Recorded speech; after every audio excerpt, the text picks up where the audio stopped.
दिलीप और सुधांशु नाम के दो भाई थे। दिलीप की शादी कावेरी के साथ हुई और सुधांशु की शादी माया के साथ। शादी के बाद दोनों भाई अपनी अपनी पत्नी के साथ खुशी खुशी रहा करते थे। दोनों भाइयों के परिवार एक ही घर में रहता था, साथ में खाना, साथ में घूमना। कुल मिलाकर दोनों भाइयों का परिवार खुशहाल परिवार था। कुछ सालों के बाद दिलीप की पत्नी कावेरी को एक बेटा हुआ। भैया, आज मैं बहुत खुश हूँ। चाचा बन गया हूँ मैं। हाँ भाई साहब, इस बच्चे के घर में आने से तो रौनक आ गई है। मैं सबको बताऊंगी कि मैं तो चाची बन गई हूँ, चाची। तुम दोनों कितने अच्छे हो। हमारे बच्चे के आने से ऐसे खुश हो रहे हो जैसे ये बच्चा तुम्हारा ही हो।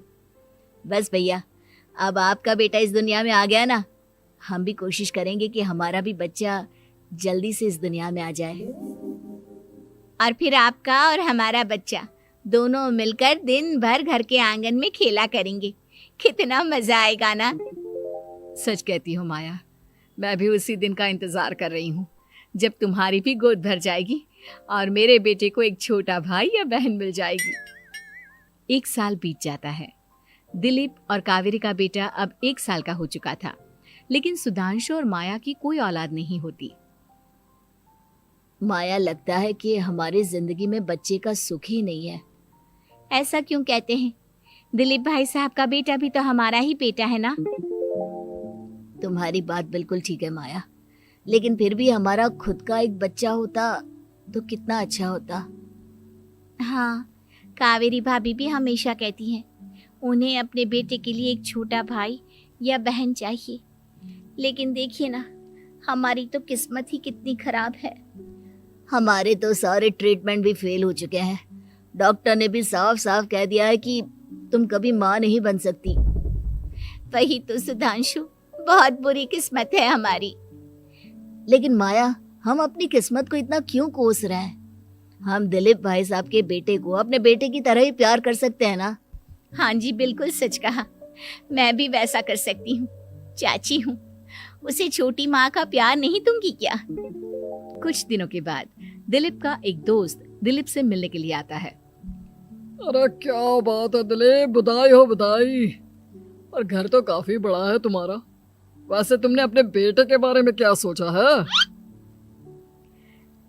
भैया, और क्या सोचेंगे, बस उसे पढ़ा लिखा कर अफसर बनाएंगे, उसकी पढ़ाई पर खर्च करेंगे।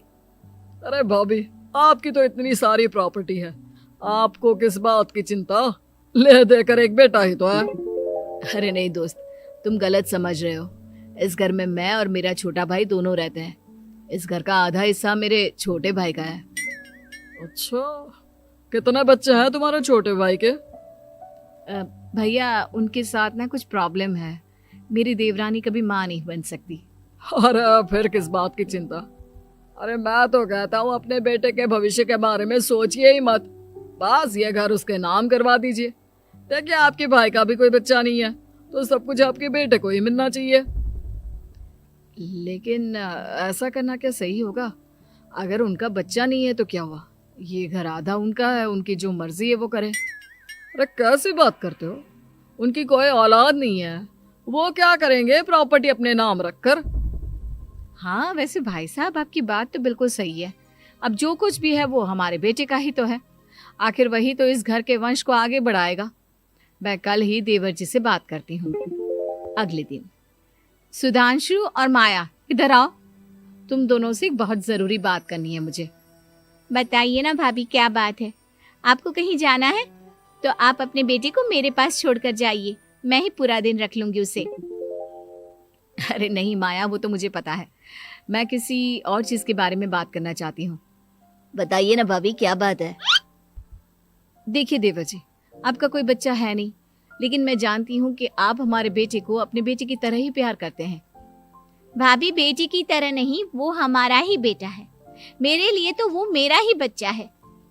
वही तो फिर क्यों ना ये सारी प्रॉपर्टी हम मेरे बेटे के नाम करवा दे, क्योंकि तुम्हारा हो या मेरा, हम सबका एक ही तो है बेटा। लेकिन भाभी, अभी तो वो सिर्फ 1 साल का है। अभी से प्रॉपर्टी उसके नाम करवाने का क्या मतलब है? देखिए देवर जी, जो काम जितना जल्दी हो जाए ना उतना अच्छा। आने वाले वक्त का क्या भरोसा। भाभी भरोसा क्यों नहीं, हम तो हमेशा आपके बेटे को माँ बाप की तरह ही प्यार करेंगे। हाँ, लेकिन फिर भी मैं चाहती हूँ कि ये सारी प्रॉपर्टी मेरे बेटे के नाम हो जाए। अब मुझे नहीं लगता तुम दोनों को इसमें कोई भी परेशानी होगी, है ना? भाभी वैसे तो आप जो कह रही हैं वो बहुत जल्दबाजी है, लेकिन फिर भी अगर आपको ऐसा लगता है तो ठीक है, कल ही प्रॉपर्टी के पेपर बनवा लीजिए, मैं और माया उस पर साइन कर देंगे। इस तरह से अगले दिन प्रॉपर्टी के पेपर बनवाकर सारी प्रॉपर्टी दिलीप और कावेरी के बेटे के नाम पर करवा दी जाती है। कुछ दिनों के बाद सुधांशु, सुबह सुबह ये कौन लोग आ गए हैं तुम्हारे घर पर? भैया वो ऊपर वाला कमरा खाली पड़ा था ना, सोच रहा था किराएदार रख देता हूँ। लेकिन किराएदार रखने से पहले आपने हमसे पूछा भी नहीं। भाभी इसमें आपसे पूछने वाली क्या बात थी, हमें एक ही कमरे की जरूरत थी, इसलिए सोचा दूसरा कमरा किराए पर दे देते हैं, कुछ इनकम हो जाएगी। अरे माया, ये सारी प्रॉपर्टी अब मेरे बेटे के नाम पर है और यहाँ पर जो कुछ भी होगा उसके लिए तुम्हें मेरी या दिलीप की परमिशन तो लेनी पड़ेगी ना। हाँ सुधांशु, तुम्हारी भाभी ठीक ही तो कह रही है। अब देखो, तुमने खुद अपने हाथों से ये प्रॉपर्टी हमारे बेटे के नाम की है, वह अभी बहुत छोटा है, तो इस घर से रिलेटेड सारे फैसले तुम्हें हमसे पूछ कर लेने चाहिए। भाभी हमें तो लगा था कि आप हम लोगों से बहुत प्यार करती हैं, लेकिन आप तो हमारे साथ भेदभाव करने लगी। अरे, इसमें भेदभाव करने वाली क्या बात है? और मैंने कौन सा तुमसे कुछ गलत मांग लिया? अरे ले देकर मेरा बेटा इकलौता इस पूरे वंश का वारिस है, सब कुछ उसके नाम है। तुम्हें इस बात से जलन क्यों हो रही है? भाभी माया को जलन नहीं हो रही, वो तो बस ऐसे ही कह रही थी। सब जानती हूँ मैं, इसकी खुद की तो कोई औलाद पैदा नहीं हुई, बस इसीलिए जब देखो तब मेरे बेटे पर बुरी नजर डालती रहती है। देखो माया, कावेरी तुमसे बड़ी है, वो जैसा कहती है वैसा करो। और वैसे भी इस घर पर अब तुम लोगों का कोई अधिकार नहीं है, वो तो हम लोगों की भलाई समझो जो तुम्हें अभी तक यहाँ रहने दिया है। भैया आप इतने कैसे बदल गए? इस प्रॉपर्टी ने आपके दिल से हमारे लिए प्यार पूरी तरह खत्म कर दिया है क्या? इसी तरह वक्त बीतता जाता है और देखते देखते दिलीप और कावेरी का बेटा प्रणव 25 साल का हो जाता है और उसकी नौकरी लग जाती है।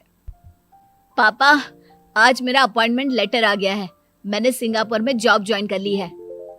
लेकिन प्रणव, विदेश में नौकरी करने जाने से पहले तुम्हें कम से कम अपने मम्मी पापा से एक बार पूछना चाहिए था ना। इसमें पूछने वाली क्या बात है माँ, मैं सिंगापुर जाकर जॉब करना चाहता हूँ तो करना चाहता हूँ। देखो प्रणव, हमने तुम्हारे लिए इतनी सारी प्रॉपर्टी यहाँ पर रखी हुई है, उन सब का क्या होगा? यहाँ रहो, बिजनेस करो। सॉरी पापा, मैं यहाँ रहकर कोई बिजनेस नहीं करने वाला, और ये जितनी भी प्रॉपर्टी आपने मेरे लिए संभाल कर रखी है ना, ऐसे ही किसी को दान में दे दीजिए, क्योंकि मैं सिंगापुर से वापस इंडिया आकर कभी नहीं रहने वाला। दिमाग खराब हो गया है तेरा, जानता नहीं तेरी वजह से हमने तेरे चाचा चाची से लड़ाई करके पूरा घर तेरे नाम करवा दिया था। हाँ तो ऐसा करने से पहले आपको सोचना चाहिए था ना। और मम्मा, मैं तो वैसे भी उस वक्त 1 साल का था, मेरा इस मैटर से कोई लेना देना नहीं है। कैसी बात कर रहा है ये लड़का? अरे तेरी वजह से अपने छोटे भाई से दुश्मनी लेकर बैठा हूं मैंने तो उसे घर से भी निकाल दिया। जानता नहीं तू, बाजू वाले घर में एक छोटा सा कमरा किराए पर लेकर रहते हैं तेरे चाचा चाची, और ये सब मैंने तेरे लिए किया। देखिए पापा, आपने जो कुछ भी किया अपने लिए किया। मैंने आपसे कब कहा था कि मुझे ये प्रॉपर्टी और घर चाहिए? और वैसे भी अपने भाई के साथ इस तरह का बिहेव करके आपने कोई अच्छा काम तो किया नहीं। तू सही कह रहा है बेटा, हमने तेरे चक्कर में अपने छोटे भाई जैसे देवर और बहन जैसी देवरानी को इस घर से निकाल दिया। बहुत बड़ी गलती हो गई मुझसे। ठीक है मॉम, तो अब आप अपनी गलती सुधारो, लेकिन मुझे तो फॉरेन जाना है, मैं वहीं जाऊंगा। अब आगे क्या करना है ये आपका डिसीजन है। और प्रणव सिंगापुर जॉब करने के लिए चला जाता है। कुछ दिनों के बाद जब दिलीप और कावेरी को अपनी गलती का एहसास होता है तो वो सुधांशु के घर पहुंचती है। सुधांशु, माया, हमें माफ कर दो, हमसे बहुत बड़ी गलती हो गई। क्या हुआ भाभी? आज इतने सालों के बाद आप हम गरीब लोगों के घर क्या करने आई हैं? भाभी, हमने तो खुशी खुशी अपने भतीजे को सब कुछ दे दिया, अब हमारे पास कुछ भी नहीं बचा है। भाई मुझसे बहुत बड़ी गलती हो गई, जो तेरे जैसे भाई को मैंने प्रॉपर्टी के चक्कर में घर